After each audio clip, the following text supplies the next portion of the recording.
नमस्कार, हिंदी नेटवर्क देख रहे हैं आप। मैं हूं आपके साथ वैभव सिंह। इस समय महाराजगंज जनपद में स्वामी अविवेकतेश्वरानंद सरस्वती जी महाराज का आगमन हुआ है।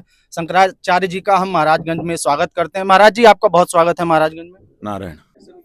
महाराज जी, आप यात्रा पर निकले हैं। गाय को राष्ट्र माता बनाने का आपका मांग है, क्या कहेंगे इसके विषय में? ऐसा है कि भारतीय संस्कृति में कभी भी गाय को पशु नहीं कहा गया, माता ही कहा गया है।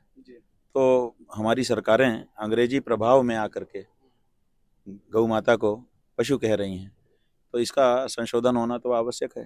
तो इसीलिए हम ये मांग उठा रहे हैं कि भाई ये जब आज़ाद हो गए हैं हम, तो भारत के अनुसार अपने बोली भाषा कर लो। अभी भी अंग्रेजों को ही फॉलो करोगे तो ये तो ठीक नहीं है। महाराज जी, 403 विधानसभाओं में आप दौरा कर रहे हैं। सनातन धर्म के जो अनुयायी हैं आपसे मिल रहे हैं, आपका आशीर्वाद ले रहे हैं। लोगों का क्या कहना है आपसे मिलकर? हमने लाखों लोगों से इस बीच में बात की है और सब ने एक तरफ से कहा है कि बिल्कुल गाय को पशु नहीं कहा जाना चाहिए, माता ही कहना चाहिए।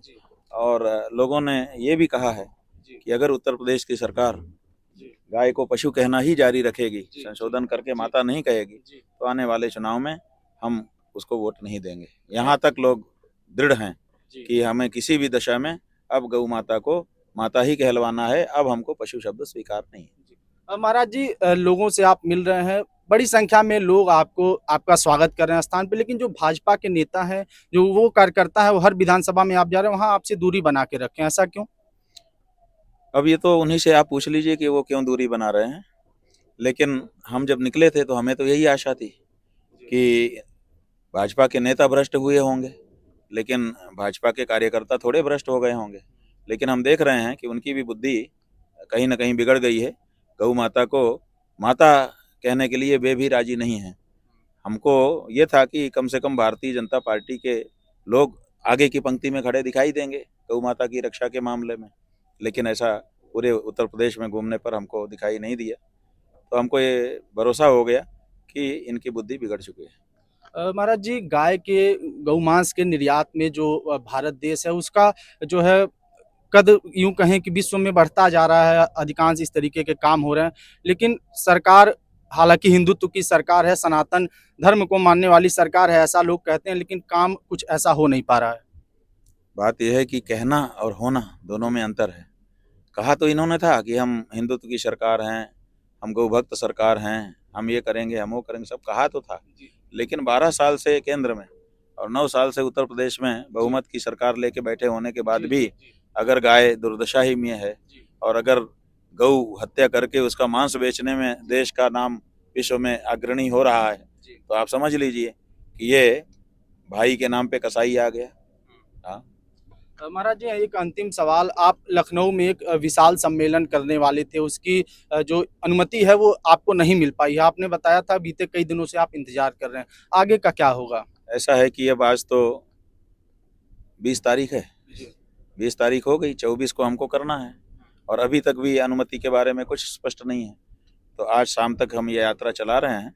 अब नौतनवा पहुँचेंगे, नौतनवा पहुँचने के बाद अपडेट लेंगे तो हम अगली घोषणा करेंगे।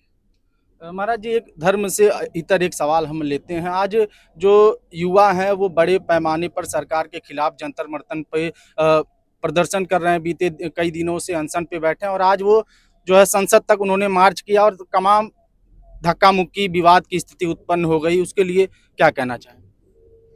बात यह है कि देखिए, इसमें दो बात है। जो वो लोग कह रहे हैं वो बात तो उनकी ठीक है कि भाई कोई ना कोई तो जिम्मेदार होना चाहिए। अगर पेपर लीक हुआ है तो उसकी जिम्मेदारी किसी न किसी को लेनी चाहिए। पेपर लीक के कारण लाखों छात्रों का भविष्य बिगड़ा और लगभग 7-8 ने तो आत्महत्या ही कर ली, रिपोर्टेड है। तो ऐसे में कोई तो जिम्मेदारी ले, तो ये बात उनकी ठीक है।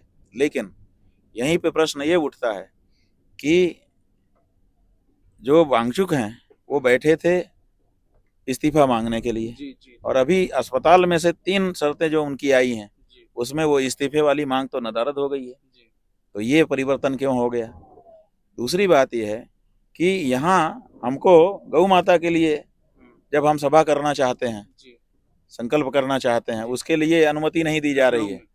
लखनऊ में हमने बहुत बड़े मैदान में अनुमति मांगी है, लंबे समय से मांगी है, पेंडिंग है, और उनको जंतर मंतर पे बड़े पैमाने पर आराम से ये सब करने दिया जाता है। तो क्या ये आपस में कहीं सरकार से मिला जुला मामला तो नहीं है? हमको ऐसा लगता है, अब जो आज की परिस्थिति देख रहे हैं, ऐसा लगता है कि ये सरकार प्रायोजित आंदोलन है।